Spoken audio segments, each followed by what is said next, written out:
What up, everybody? Welcome to this week's episode of the Average Joe's X and O's podcast. Nick and Max here for the first, actual, we're back, meaning I did a solo episode last week because Nick here got the vid. I was Rona. I brought the limes and the Ronas, bro. Sorry, I had to open up that liquid death. You know what I mean? I don't have sponsors for this show, but if they're going to have a sponsor, it would be this fucking water. Liquid death, baby. But, yeah, man, it was a pretty crazy week last night. You were like, oh, I got the vid. I'm like, oh, shit. I was like, well, I guess I'll go ramble my fucking cock clips for 30 minutes. There was no way I would have been able to get on and do anything with that. Yeah. It kicked my ass for a few days for sure. I'm getting better. We're getting there. So. Well, you made it through. Yeah. That's good. But, you got to still watch the Super Bowl and everything. And I was watching that along with that 2 Bears, 1 Cave thing I told you about, which was pretty funny. Warren Sapp is, he's still a funny dude. He's definitely, you can tell he's changed a little bit since he's retired from the game. He even kind of talked about it a little bit, but, they were just all like getting fucking hammered. And for those of you who don't know Tom Segura, did you see his special at all on Netflix? I didn't get a chance. Dude, no. I think it's called, the latest one's something balls, like Ball Hog. It's called Ball Hog. Pretty good. But anywho, they made their own beer commercials. And they did like 6 or 7 of them, dude. And like they're pretty funny. Hopefully he posts them to because they roll those in like as the live stream goes. I'm really hoping that he just posts them on social so people can see them. But they're pretty fucking funny. That's awesome. But yeah, that's what I was doing. So I didn't even listen to like the audio of the game. I was watching them, basically watching the game and commentating, doing their thing. But getting into the actual game, man, it's by the way, obviously Nick's sick, so you can't chug a beer, but I won the Super Bowl. No, I'll chug one. The next one we do. But yeah, I didn't think it was going to go quite like that. So my buddy put $600 on Tampa Bay. Ended up winning like $1,400, $1,500. I for the first time ever won a fucking Super Bowl square. Oh, nice. You ever won one of those? No. $210. I was like, and it happened right at the half when Tampa Bay, because didn't Tampa Bay score right before half? Right before halftime. Yeah, I didn't even think it was a chance. And then because they scored, I texted you. Yeah, because they scored, I was like, dude, I'm going to win fucking $200. There you go. I was like, please make this extra point. Please make this extra point. So that's coming. All right, that would have been your luck. They fucking shake the extra point. And you're like, oh, great, okay, solid. And then my mom won. A lot of people I know won money. My mom won a Super Bowl square. Another one she played in. It's pretty good fucking day. But as far as the game goes, man, me and you talked about it on this podcast.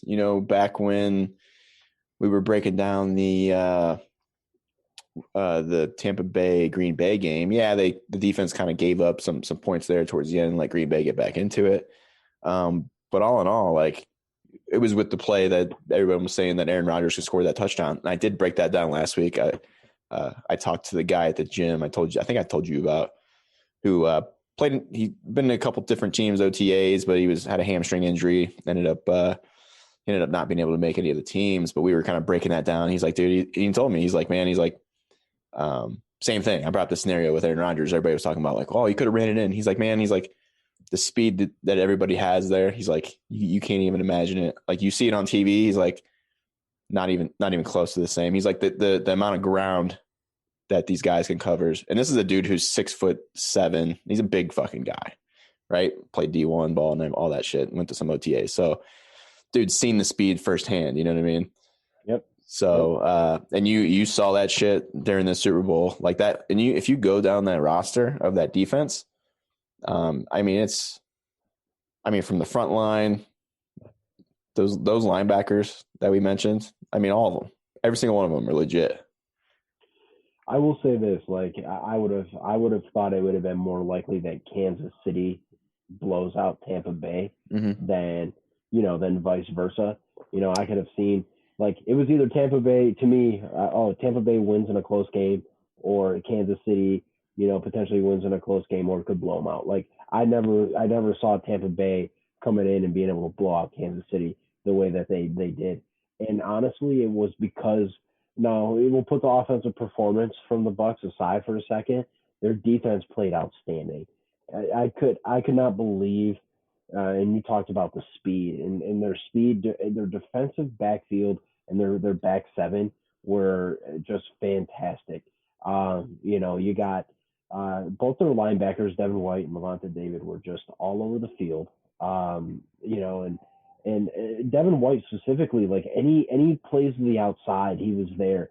You run a screen pass to Tyreek Hill, he was able to beat blocks and limit it to a 3-yard gain. They were able to stop Kansas City from getting those chunk plays that they're typically used to getting all the time.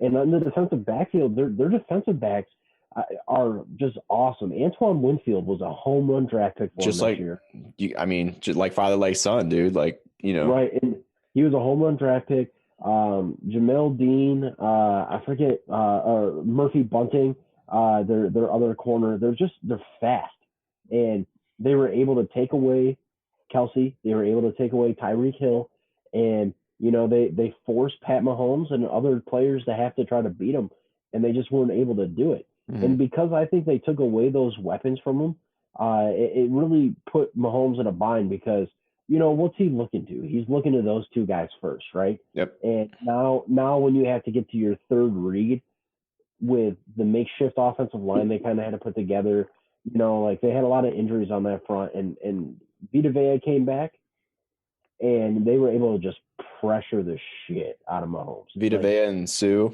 Yeah, Sue, Vita Vea. You got JPP, and you had. I keep forgetting that JPP was even still in the league after blowing his fucking fingers off. Yeah, and he's still playing at a high level. Tom Brady can't win any more Super Bowls because that's as high as JPP can count right now in his fingers. So, that's probably fucked up to say, but that's the truth. That with that defensive line, they were just able to get the pressure that they needed to, and it put Pat Mahomes in a bind all game. But the dude is a magician. I think you. I mean, dude, those two throws. You're talking about the two throws where he's fucking. Any one of the throws he had to make when he was scrambling, it was insane. The dude, he's a magician, and it's just to me if they weren't so fast on defense, I think there were a few opportunities, and there were a few opportunities missed on some throws where Pat Mahomes should have had zero chance. Yet he made a play. And, his receiver let him down. But, you scored 9 points. And if you're the Kansas City Chiefs, you got to look in and go, we scored 9 points in this game. Which is crazy. Why did we only score 9 points, right?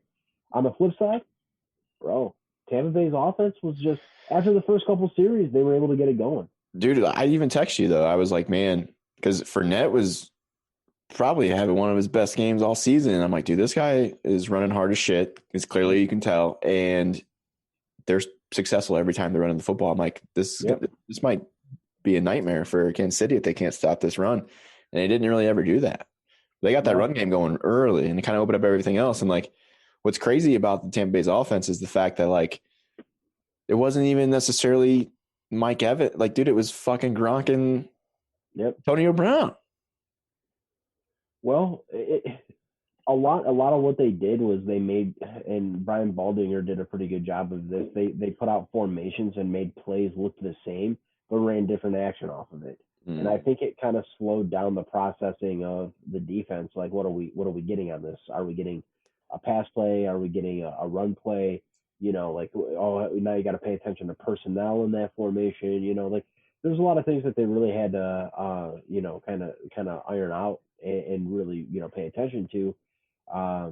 But Kansas City is predicated on varying their looks, pressuring you when, they have a very good front four as well, and they're able to get pressure with the front four, but they want to try to confuse you and be able to pressure you there, and then also show the same look and blitz the shit out of you while also playing on the back end.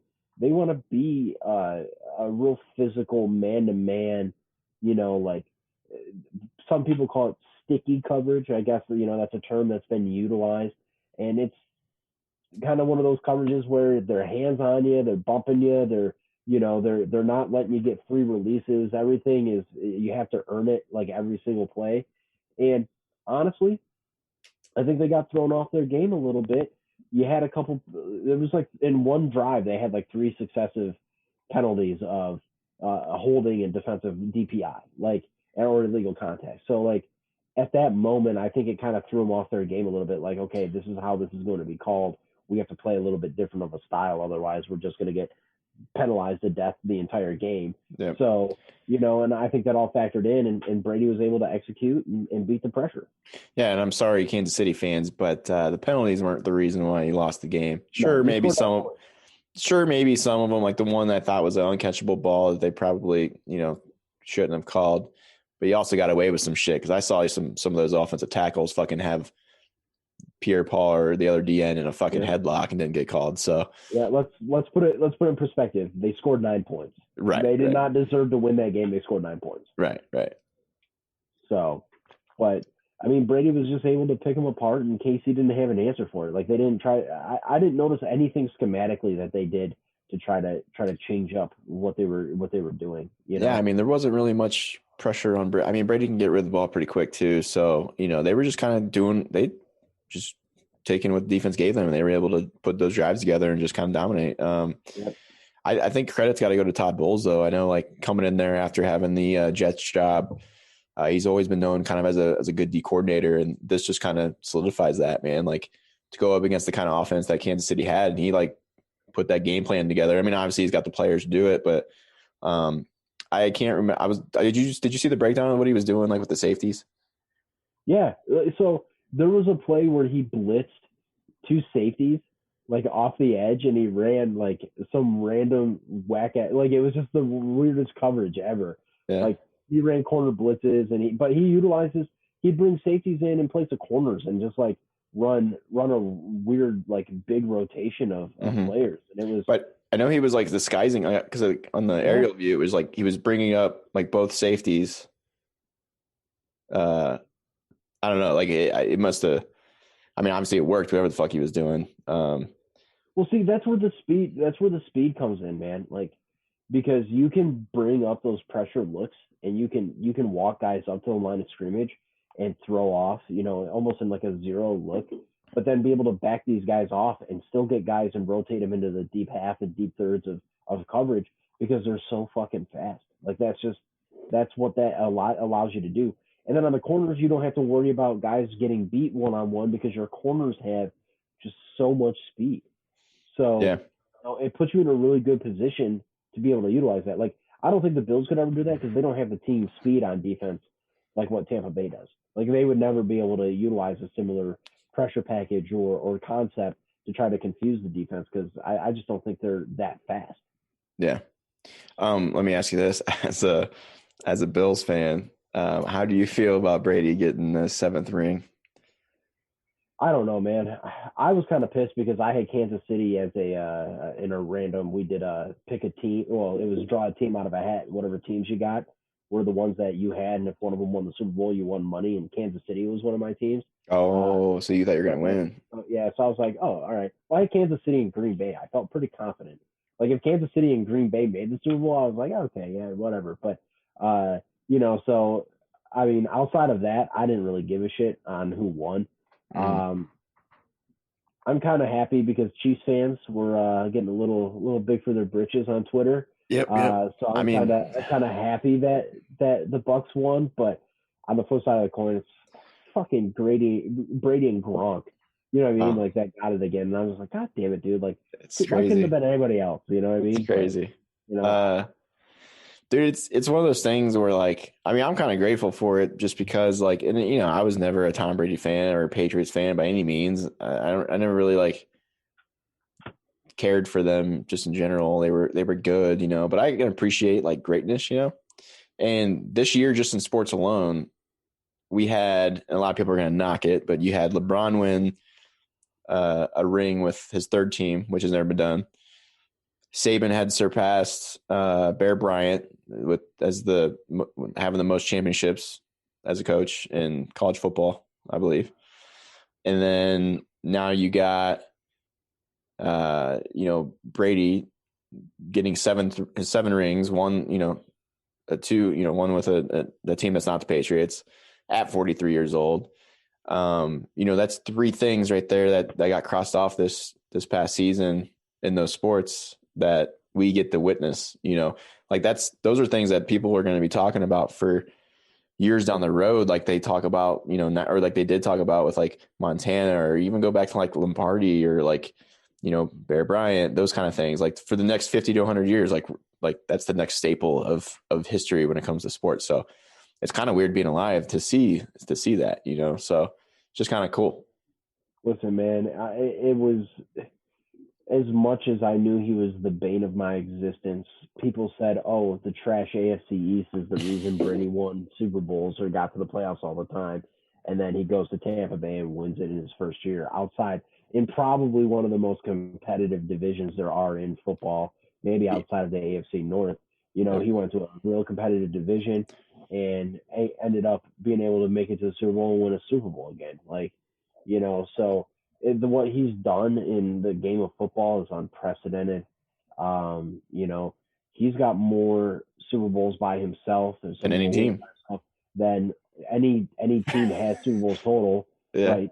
And it's just, so to see it, like I'll sit here and say, I hated him and despised him when he was in New England, and he went to Tampa Bay, and to me, like, I think it took away a little bit of that just absolute desire to, just fucking retire. Yeah. You know what I mean? Well, now that's because the Bills are the top dog in that division now. Right. And so like it took a little bit of that away from me, and it is just crazy to see, and I gotta give respect to him, man. Like the greatness, like you said, it's just something that I don't know that we'll ever see again out of a quarterback. Maybe Pat Mahomes is the next one to have a chance. People need to chill on the fucking Mahomes GOAT thing, though. I mean, we're talking, what is it, his 4th year, 3rd year? I mean, I get it, but like, let's fucking pump the brakes a little bit. He's great. Don't get me wrong. We say he's a magician, awesome, but let's let him play his fucking career first and see what, like I said, let's see what happens when, Hill's gone and Kelsey's gone, that kind of thing. And if they ever have to go through the rebuild, which I'm sure at some point they're going to have to, and then we'll see. Like, I'm trying to figure out how Brady just sold his soul to be able to, at 43 years old, win another Super Bowl. Well, and then he's like, "Oh, I'm coming back," and it's like, and that's another thing I was going to bring up actually is just let's whatever, like even next year, let's say Tom Brady just has average quarterback play, whatever, does what he needs to do. Is that Tampa Bay defense so good that they could probably compete to get back next year? I mean, it's a young defense, like if they keep everybody together and they stay healthy, they should be able to run it back, or have a really good chance to. It's just a matter of, can they retain all their free agents and pretty much keep this team together? If they could keep a majority of this team together, I don't see why not. Yeah, I haven't looked. I don't even know like who they have that's going to be a free agent or anything like that. So, well, it's, we'll see. I mean, if obviously maybe that's why we're not fucking Tom Brady and or elite level athlete like that who has that mindset. But you would think like, hey man, you won your Super Bowl, like 43 years old, just fucking, is it going to get better than this right now? Probably not. Go out on top. You know what I mean? I mean, it could be number 8 of his career. That's true. That's true. But I mean, fuck. The guy just doesn't like, I don't know how he gets his offensive line to just like protect his ass. Like, if he had the offensive line that Pat Mahomes had, you would have been fucking in the hospital. I don't know. They would have protected his ass off. They would have looked like the fucking offensive unit in the face of the planet. Like, the guy just makes players better. It's a crazy thing. It's crazy to watch, and it's, you got to respect the greatness of it, man. Really. Did you see he apparently he got pretty fucking hammered today, and you see the tweet where he's getting carried to not carried but like the wobble, he was wobbling. He tweeted after that and said something about avocado and tequila. Nothing to see here is a little avocado tequila. I didn't see the video of him throwing the trophy though. They said he threw it from the. Yeah, he threw it to Gronk from boat to boat, and I was like, Tommy, what are you doing, dude? Oh no. Partying up in Tampa Bay. It's kind of funny. Speaking of party, I didn't tell you. I didn't even mention it in last week's episode. I fucking forgot.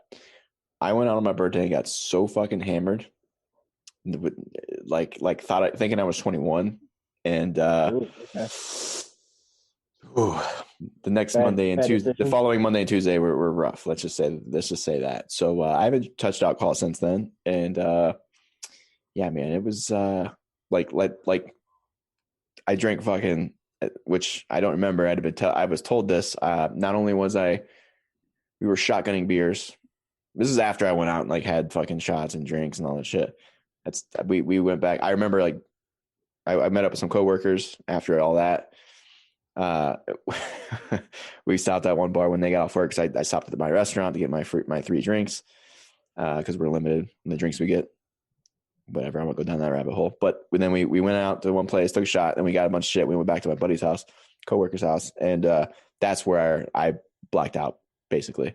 So apparently, not only were we shotgunning beers, but I was chugging fucking boxed wine out of the box, and also had Four Loko. So it was one of just imagine. Yeah, all decisions were made, huh? Yeah, so it was a rough couple of days there, but that's probably what Tampa Bay is doing right now. Yeah, I'd say probably. But this is, I mean, let me get your opinion on this too. This is one of the things that I think I bring up all the time, especially late in the season or like getting into the playoffs. Even as good as the Chiefs are, it's like, dude, like, and I don't really count that loss to what was that week 17 loss to Chargers because they rested their players. I feel like usually, and I would like to see if there's that. I'm sure they got data on this somewhere.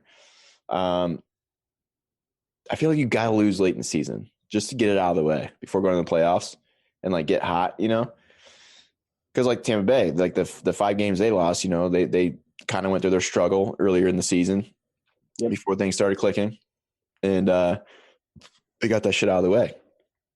When you just blow through everybody and go all the way through, and you get that bye week in the playoffs. Yep.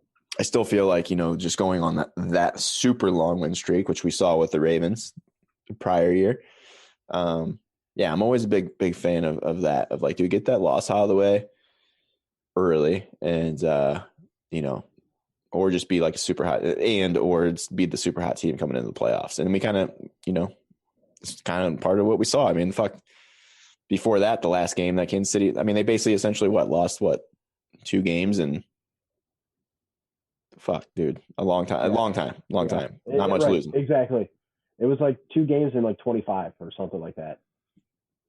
So it was coming at some point. So, and it just came into the biggest point that you could possibly have.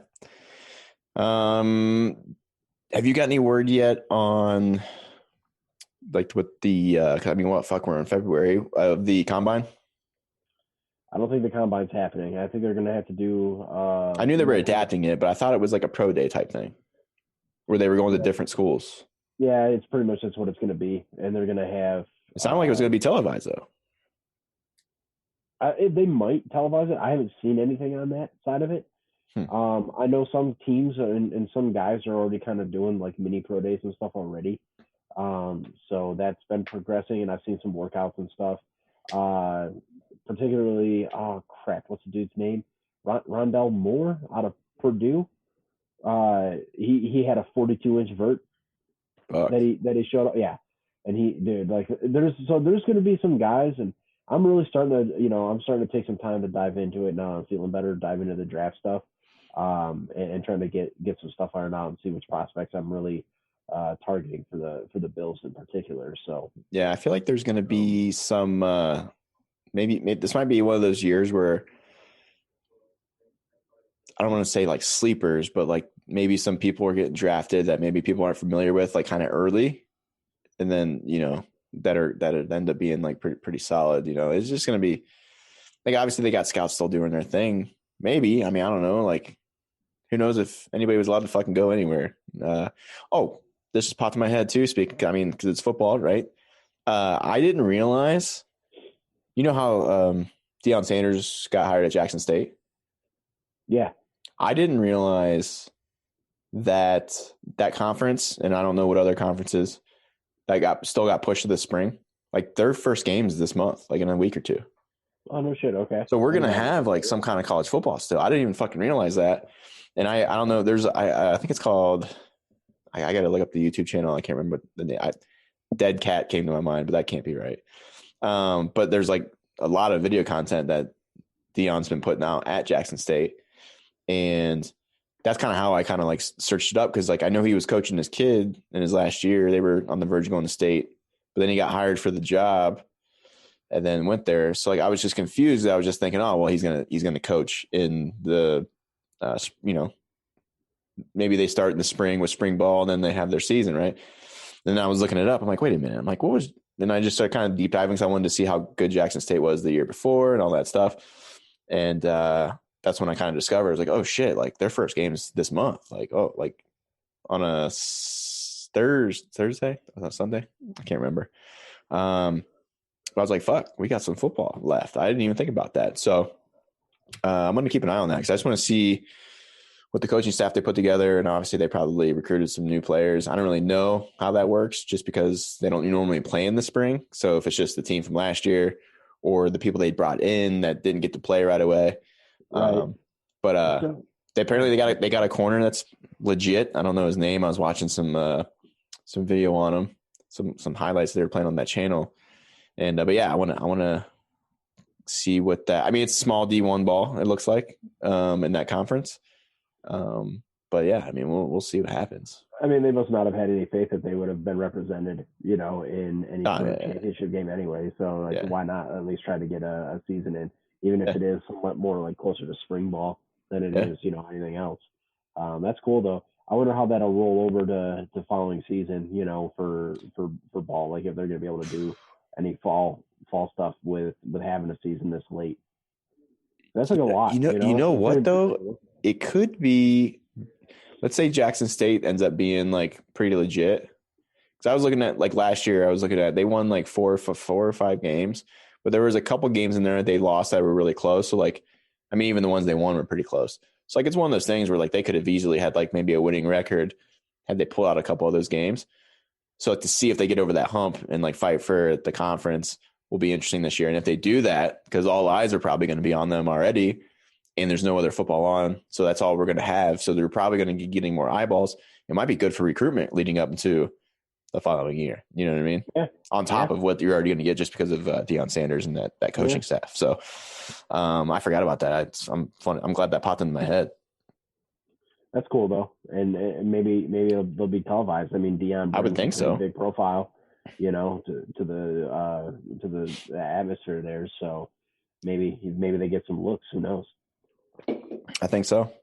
I think that that could be part of the reason why he was doing this shit with Barstool too. So who knows? Maybe Barstool fucking a little marketing. Yeah, maybe Barstool like streams that freaking those games and shit. Who knows? Well, shit, they got to try to recruit high profile players anyway. How are they going to pay them? You know what I mean? Like maybe they're dishing out fucking money in McDonald's bags or whatever.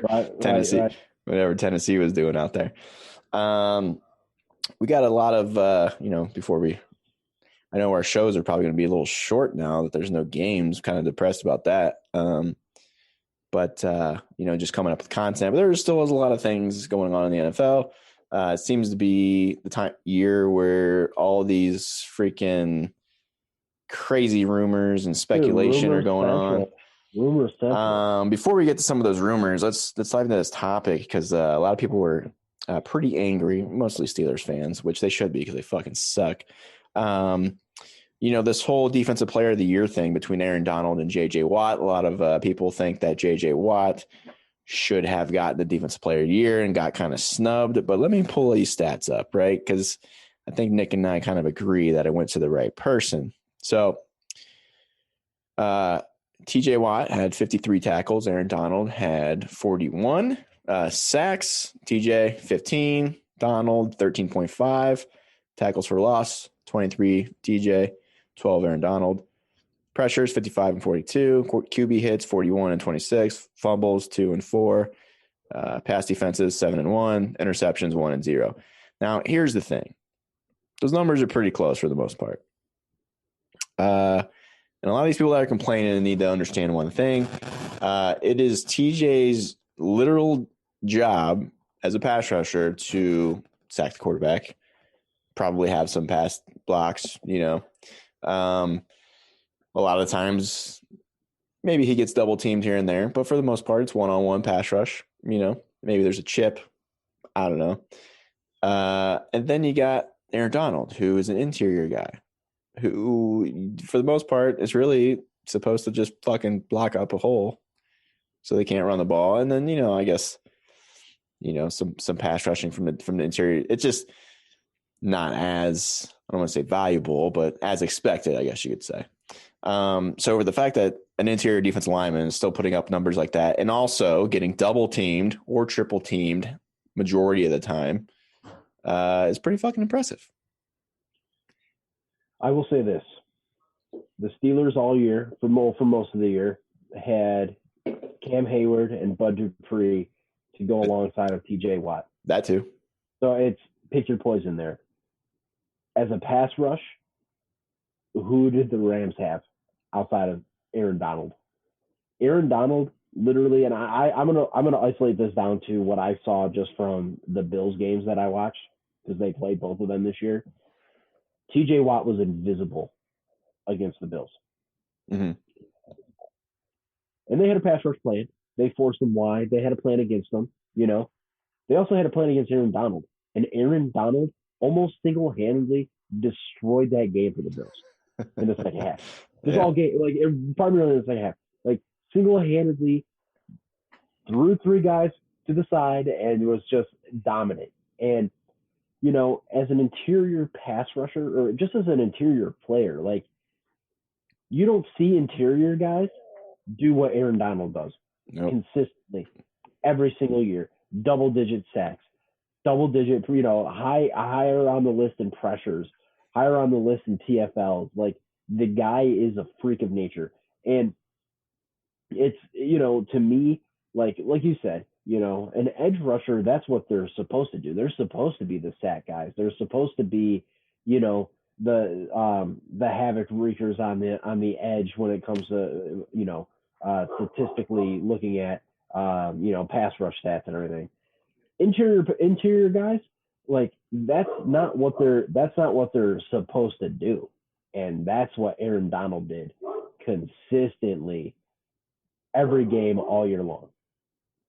I mean, like you said, being an elite edge rusher, you're like Myles Garrett did it a couple of times this year, where, you almost kind of seal the game or kind of make a big play where without your big play, you might not have won the game to take over the game. And despite TJ's stats, I don't really think he did that, even though he had the sacks that he had. And then Aaron, like you just said, alluded to, Aaron Donald did have games where he took over and was the reason why, the game went the way it did. So, yeah, it's kind of crazy. Sometimes we can't just rely on stats. We got to also look at the position and, look at some other factors as well. So that's the reason why Aaron Donald got Defensive Player of the Year and why it was definitely, the right choice. But speaking of TJ Watt, let's talk about JJ Watt for a second, because he looks like he's not going to be with Houston, as well as Deshaun Watson. We'll get into that after this. But I had a buddy hit me up and he's like, hey man, he's like, I would take JJ Watt, he's a Browns fan, obviously. And, I think JJ would be one of those dudes, because I think he's going to want to be on a contender for sure. And the Browns defense is what needs fixed. And can be fixed in one off season to where they can get back to where they were this year, or even a little better. I am actually willing to the Super Bowl odds came out for next year, right? I'm probably going to bet on the Browns to get there because it's, I think they got a good shot. But anywho, seeing Garrett with JJ Watt would be great. Obviously, JJ is not what he used to be, but I think he can be productive on a defense where he doesn't have to be the guy, but I think he'll get you. He'll do the job that he needs to do, right? So I'd be all for that. I mean, depending on what, he's expecting to get paid. And so what is he, 32, 33? 31 maybe. But he's had some he's had some injuries. So obviously, he's not putting up numbers like his brother or, what he used to. But I think he could still be a valuable piece for a defense that's needs a little bit of help. So I'd kind of be down for that. I know you mentioned before we started recording that you wouldn't mind him going to the Bills. Yeah, I mean, depending on what you can get him for, that's a player that still has some left in the tank. And I think, for a 2 or 3 year span of time, maybe even longer, I don't know. But I just kind of thinking to myself, like, let the guy play until he's like 34 and see what he's got, because he's still a dominant force if he can stay healthy. I'd love to see him in as a game changing. Like, he can be a game wrecker. That's a guy that teams have to devote a ton of assets to try to slow him down. Mix him in with a already solid defensive unit, and I think he steps right in and could be a pretty dominant force. So I wouldn't mind the Bills trying to snag him. I think that would be fun. But to me, Houston, I don't know what Houston does, but I could just see players wanting to try to get out. I thought he was a free agent. Is he not a free agent? No, I think he's still got like 2 years left on his contract. Oh, okay. And I think his contract's pretty hefty. Yeah, so you would have to go to a pretty cap friendly team. But I'd want him. If you're gonna trade him, depending on what you're asking for, I'd take him. I don't know. I wouldn't give a first for him, but no, I would. If it says, hey, we're looking for a 3rd round pick for him, yeah, why not? I'd float a 3rd rounder for him. Sure, I'm sure he can and be a dominant force, for any team that he decides to play for. So, I mean, it'll be another thing to keep an eye on. I think Houston's kind of just, they're officially on the verge of potentially becoming the Jets or the old Browns. I don't know what's going on over there. It's going to be hard to recover from the damage they've done. And this whole Watson thing is interesting. I mean, we've talked about it before, and I was reading something the other day. It was kind of like breaking down, like, if Watson stayed but didn't like go to practice or anything, like how much he'd be fined, which is a lot of fucking money. I mean, he's got the money to pay for it, but worst case scenario, and like, I don't know. At that point, if you're a team, he's got no trade clause, right? But if at that point, if a player is refusing to come, it's like, what do you do? Like, if he's not on the field, then like, who cares about finding him? Just let him go somewhere. You know what I mean? Problem is like, dude, after seeing the Rams give up 2 firsts for Stafford, it's like, oh shit, that means whoever gets Watson is probably giving up like 4. And I mean, I don't know what that price is, but I'm assuming based on that, because around the league, when it comes to paying quarterbacks, everybody's looking at Mahomes. Okay, Mahomes made this. We're going to see what this market value is now, right? Kind of like the same thing Dak's doing. So because of that trade, I think it makes things a little bit more complicated. But yeah, I mean, I don't know. I'm interested. Do you think Watson will play for Houston next season? If you were to asking me now, with how everything is, no, things could absolutely progress to. I don't even think he's met with the coaches. No, like things could progress differently depending on, off-season moves. There's still a few months here, drafts, et cetera. But as of now, I don't know that he does. And if he's willing to sit out, it's just going to come down to a game of, as the team, do you just fine him and recoup some of that money back that you're paying him without trading him, and just saying, all right, well, your career is going to die then if you don't come back and play, like, or do you say, oh shit, we better get something out of this guy? You know what I mean? I think the longer he sits and is willing to not play, the lower his value goes. And it just comes down to whose pocketbooks are going to hurt more. Is it going to be, is Deshaun Watson going to hurt more with the contract and not playing and being fined? He doesn't get game checks for sitting out. I mean, there's a certain amount of guaranteed money he gets, but there's incentive-based things in there. There's, a lot of stuff in there. So He can sit out, but if it goes a year, 2 years, 3 years, I think teams are going to look at it like, okay, well, is this guy really somebody we want as a franchise quarterback? If he's willing to do this, what's to say he does the same thing or tries to pull the same thing on our side if things don't go right? You know what I mean? So there's a lot of factors that go into it, and kind of into what we're going to see happen and shake out with this Deshaun Watson situation. I don't think today, February 10th, I don't think he plays for Houston this year. I think it started when they got rid of Hopkins, just getting rid of all his weapons that, and then with, the coach they fired, is it Bill O'Brien? Yep. Yeah, I can never remember his name. He was the GM too, so that means he made those decisions. I think he just kind of he ruined it. And then, did you hear what Brett Favre had to say about Watson? Yeah. And Brett Favre was talking out of his ass because he actually had a similar situation that happened to him. Yeah. So. I mean, dude, here's the thing. I feel for Watson, it's easy for people to be like, oh, just shut up and play.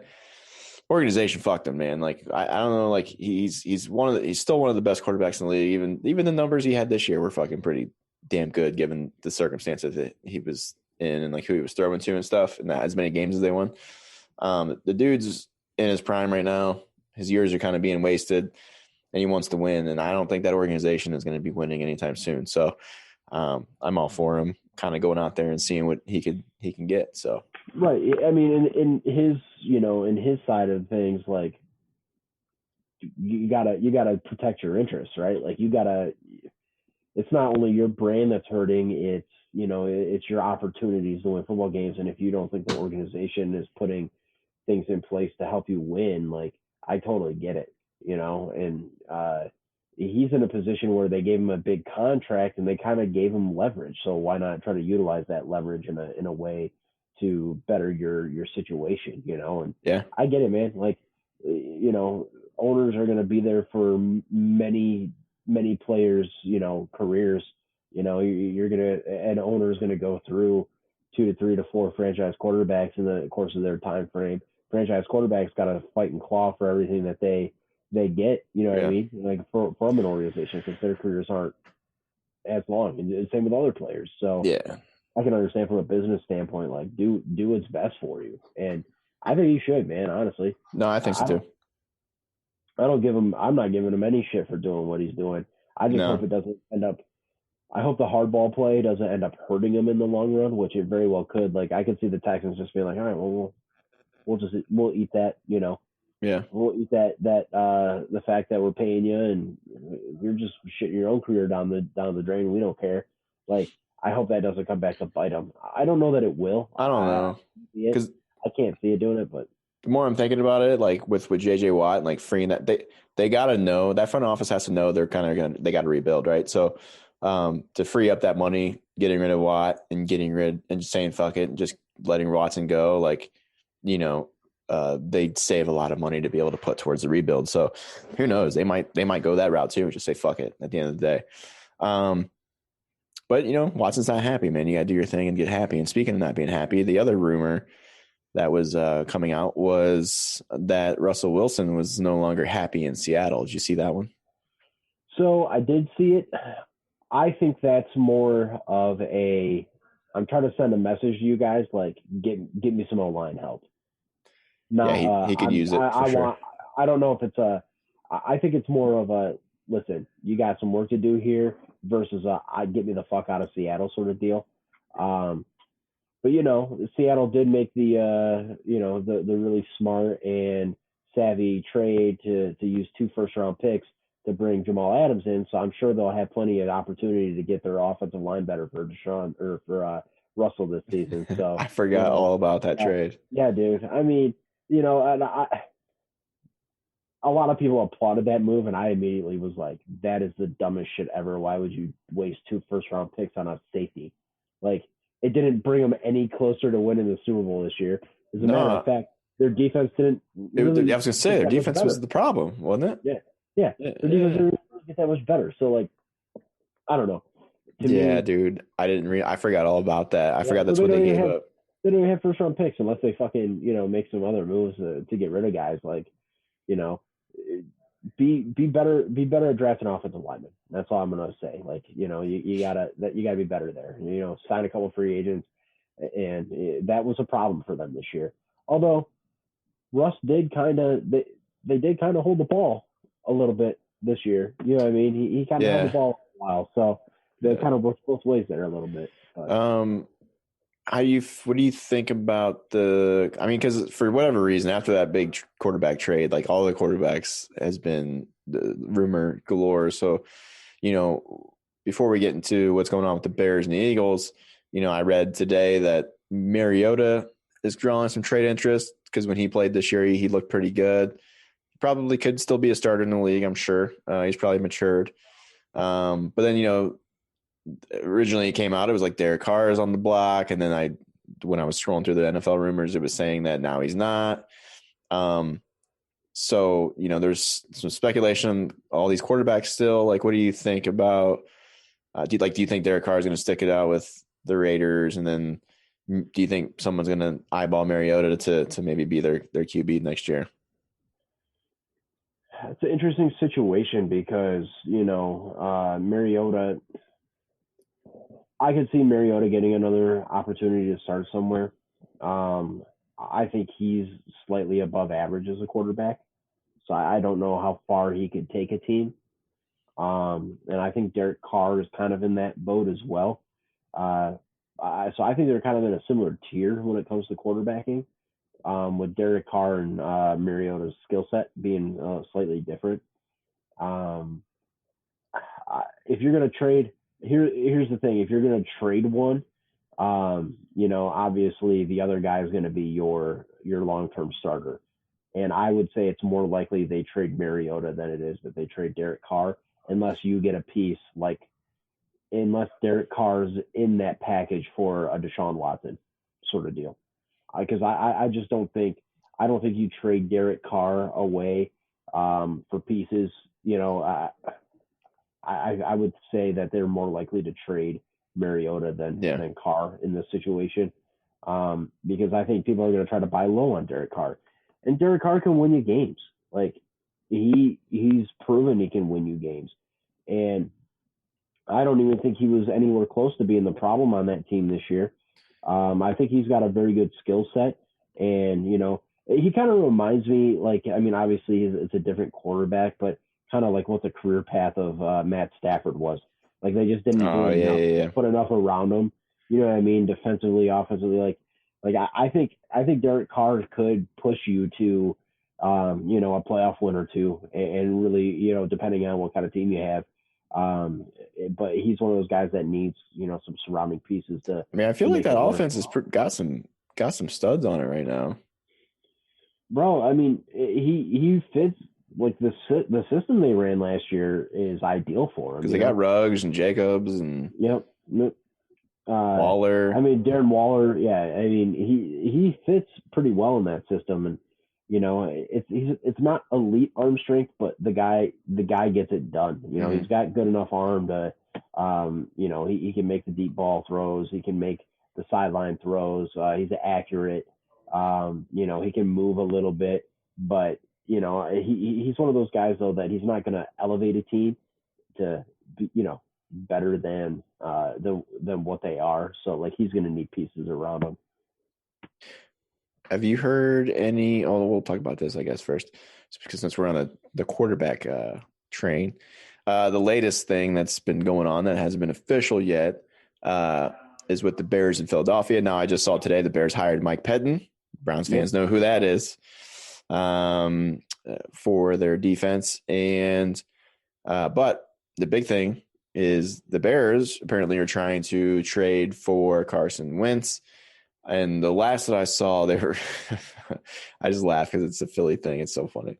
They were going to send Foles back to Philly in that trade, apparently. Yep. And I forget, another offensive player supposedly was rumored. But now it's taken too long, and the Bears are like, what, you know what I mean? So, I don't know what's going on there. I do think Carson Wentz has some – I think he just needs a fresh start, honestly. I think he can still play in the league. doesn't seem like he's ever been quite the same since that knee injury. Was that in his rookie season or the second year? That was the second year. They went to the Super Bowl, right? Yep. So, but I do think he could play. I know he held on the ball kind of long. But he's kind of like Mahomes in the way of like trying to make plays and shit. So, but Philly's offensive line was pretty bad too. I think it was one of the worst in the league. But so, I think putting Wentz on the Bears, I mean, I think it's definitely a better option than fucking Trubisky and Foles, because Foles didn't really do anything either. So, yeah, I mean, an interesting development there. At one point, it seemed like it was a for sure thing, and now we're just kind of in limbo right now. So we'll keep an eye on that. But what do you think about that move? Well, the thing about the Bears we all got to keep in mind is there's no guarantee that what's his face going to re-sign. No, Allen Robinson. He's a free agent, and his whole career he hasn't had a quarterback to get him the football. If you look at his number, I think he's frustrated. I think he wants to go somewhere where he's got a quarterback they can throw to. So, well, I think that would help in the, hey, look at what we've done. You know what I mean? True. And I do think Wentz gets some heat, and I do think he does need a fresh start there.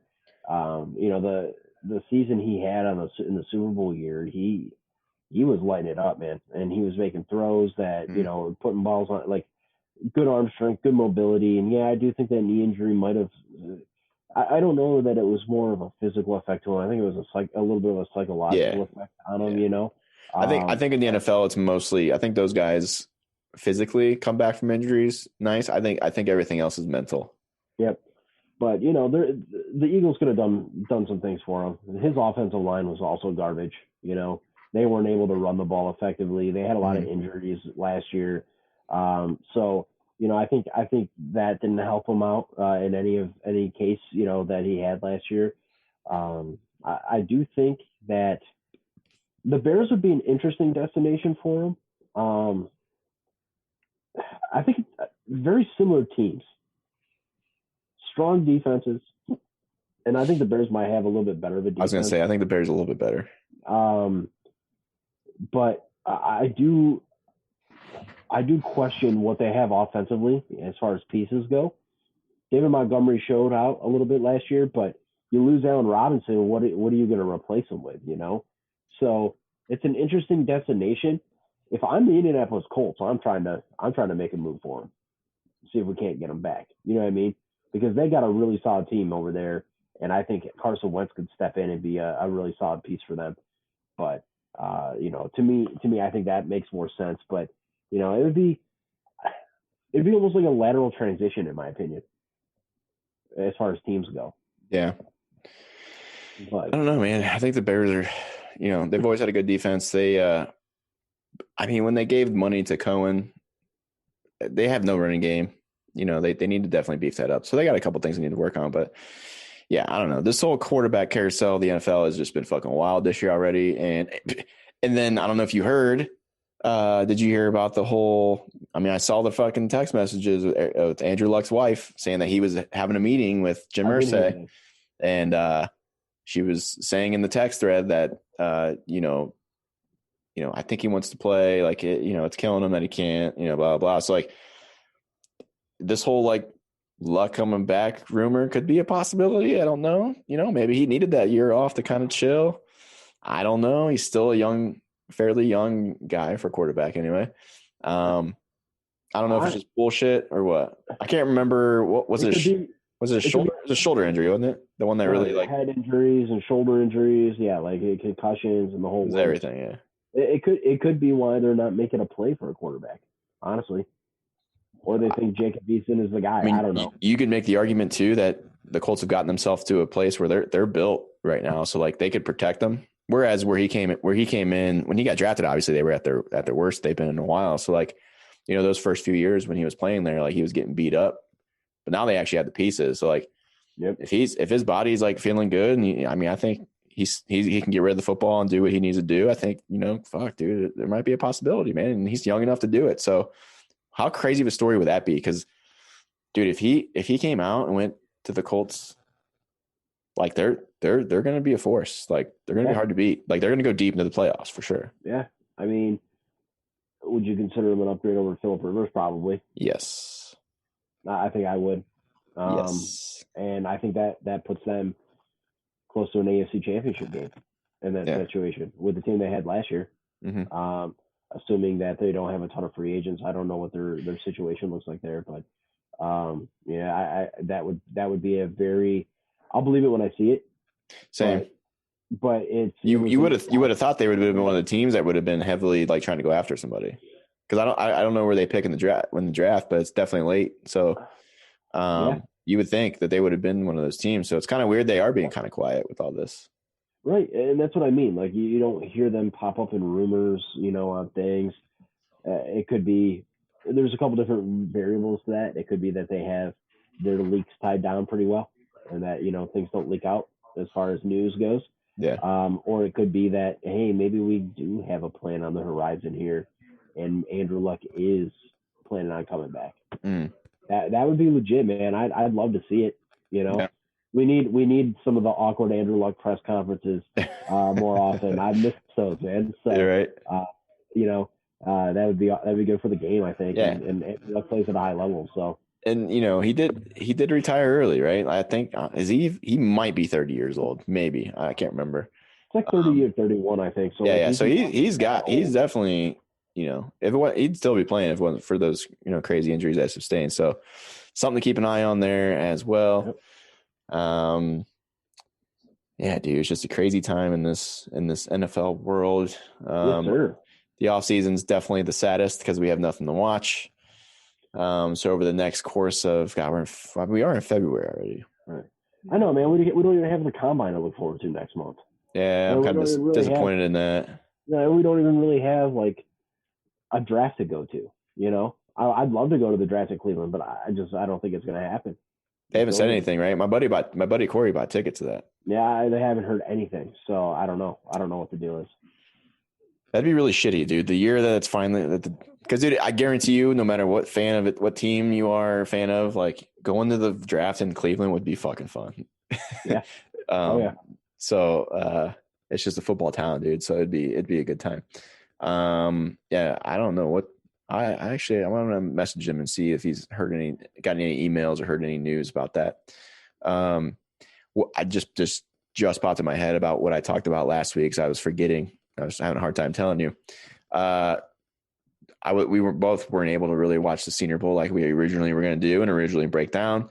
But the one thing I did touch on was that I don't even know if I have my notes to bring up his name, but that Division III guy from Wisconsin Whitewater, yeah, fucking serving out pancakes all. Yeah, like, dude, didn't he get hurt? Like, broke his hand snapping a football, and Brian Flores didn't want him to play, and he's like, "Fuck that, I'm playing." Like, in this game? Yeah, I think he broke his hand and got like, he broke his hand and was like, "I want to play," and Brian Flores was like, "Nah, you shouldn't play." He's like, "Fuck that, I'm playing," and like he ended up having a solid game. So yeah, dude, I think it was the same guy. Yeah, dude, it's crazy. I mean, he was doing pass rush drills against some elite, schools, elite players, and he was playing well, doing his thing. So I'm going to keep an eye on that dude, see when he gets drafted. And, for those people who don't know about Wisconsin Whitewater, they're probably the top D3 school next to Mount Union. I don't know who's been winning lately, but for a while there, fucking camera's going out. God damn it. They were beating Mount Union in the state championships, and sorry, technical difficulties. Son of a bitch. Anywho, Whitewater, they're legit. They're legit. Yeah, they've just been one of the top notch programs for a while. They've always been the contender for D3. The D3 side of it, like, everyone sees Mount Union as like the team, but Whitewater was the team that overthrew them a few years. So it's just funny that they Mount Union was the team for a while that was producing prospects for the NFL, like Pierre Garcon and Cecil Shorts, and now we're seeing Whitewater guys. But it makes sense. I mean, what else would Wisconsin do other than produce offensive linemen, right? So right. That's kind of what they're known for. Yes, sir. Yeah, dude. I honestly, I'm excited about this. If I can get a rewatch of the Senior Bowl, I want to check some things out because I know they had some pretty big names in it, and this was pre-COVID, and I was actually the only one allowed to run errands because I didn't I didn't have it. So That's what you meant by running errands. Yeah, it was pre-COVID. I couldn't do anything, or Yeah. I could do things like, so I had to. So I was trying to find that Senior Bowl game through I don't want to say too much, but through my normal ways. Yeah. And couldn't find it, man. Couldn't find it on there. I was kind of disappointed. I wanted to watch it. I don't know about you, dude. Like that link I sent you a while ago. I don't even think we talked about it on the podcast for college football. Fucking dogs. Yeah, dude, mine were going bananas earlier. Too, dude, that running back I showed you so listen, for those of you Ohio State fans out there, let me tell you something. Like obviously Bama's always going to be pretty solid as far as Nick Saban's there, but the recruiting classes that Ohio State has coming is something special because they got a running back coming in next year because Virginia didn't have any football, right? So if you go watch his junior highlights, his name's Travion Henderson. He's coming to Ohio State next year, and this dude is on a whole – like this guy might potentially be – I mean, there's been a lot of great running backs come out of Ohio State. This guy might be the one that beats them all. Bold statement. I get it. But with the receiving core, with the Olave coming back and that Ohio State has right now, and even the quarterbacks, they got another kid coming in. I forget his name, McConnell, CJ Stroud. Like these guys are going to be competing. I don't know who the hell's going to start. But just because Fields gone, there's no need to worry because there's three quarterbacks that are going to be fighting for that job, and we have some stud receivers. So I expect us to be back next year, depending on what happens defensively. I know they should be reloading up, but offensively, I think Ohio State's going to be just fine. Yeah, and I mean, that's what they do. They just recruit top-notch players, and I think they'll easily compete for another national championship going into next year. Hopefully a little bit healthier going into the game in the final game of the year. But I mean, they're returning a lot of the receivers already and everything, so it's just one of those things that I'm excited that they're bringing in some more top-notch talent, bro. Yeah, get them ready to go. Hell yeah. I'm pumped. There's something else I was going to bring up. That was assuming we have a normal college football season again. I fucking hope so, dude. I hope so. Fuck knows. This whole, I don't know. I mean, here we are a year almost exactly to when COVID initially started, which is kind of crazy to think about. Yep. I don't know what the future holds, but I'm really hoping we can get back to some normalcy next season and get fans in the stands. Yes, sir. And, I want to go see a game. Yeah. Again. Yeah. I want to go. Especially in Buffalo. Right? I want to go to a Bills game next year. I have to. Right? That's to witness when they're as good as they are. I don't know, dude. I've been to a game. The last 2 years I went to a game, and like the idea for me is cool. Like I'll go and then like get there and I'm like, dude, I kind of just wish I would have watched this at a bar or at home. Honestly, I don't know what it is, but maybe it's the people you go with. I don't know, but or just dealing with people, at a stadium. I don't know, but it's different, I guess. Like if it was Cleveland, I just feel like I don't watch the game when I'm there. I feel like between getting beers and drinking, I see maybe a quarter. Well, that's my thing is like, as hard as it is to like be sober, I just, especially at games, like I don't get too fucked up anymore at games. No.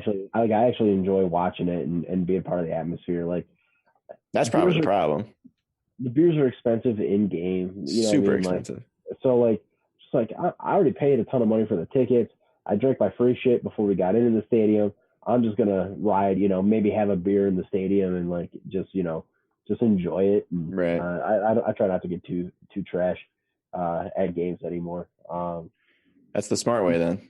Yeah, because I mean, you got to think about it. Like, you got to navigate around. Like, okay, now you get out of the stadium. Like, you're too hammered. Like, where the fuck did we park? Or you're pissing every 2 seconds. Right. Yeah, and you're missing a lot of action. Like, there's just a lot that goes into it. So, like, I'll get hammered beforehand, and and stumble into the stadium, find our seats, and maybe get a beer. Outside of that, that's probably the extent of it. Try to sober up over the course of that 4 hours or 3 hours. Well, the biggest factor here is going to see what the data that comes out of this last Super Bowl. Seems how Tampa was allowed to have 22,000 people there. Yep. So we'll see. 22,000 people. If nobody gets it, COVID or whatever, I don't know. But they're talking about using those stadiums to vaccinate like everybody. Yeah. I don't know, but we'll see. Next season, we'll be here before we know it. I wish the XFL was starting this year, but The Rock had to go make it 2022. So for now, I guess we're just going to have to stick with either, I was going to say Canadian football, but I don't even know if they're playing. But whatever league that the SCB or some shit, whatever Jackson State's in, and Deion Sanders. So that's what we will be keeping an eye on when it comes to football games, I guess. Yeah, I don't know. If I can catch some games there, I'm definitely going to tune them in. So. Well, I'll look and see if they are going to be televised. I would imagine that some of them would definitely be televised, but they can't be the only league that moved either. I feel like so. I'm actually going to research that and see if there's other leagues. I haven't heard anything or seen anything. So yeah, because all the other like smaller conferences, I think, played before anybody else. So like the Sun Belt and shit. So I don't know. We'll see, but yeah, I think.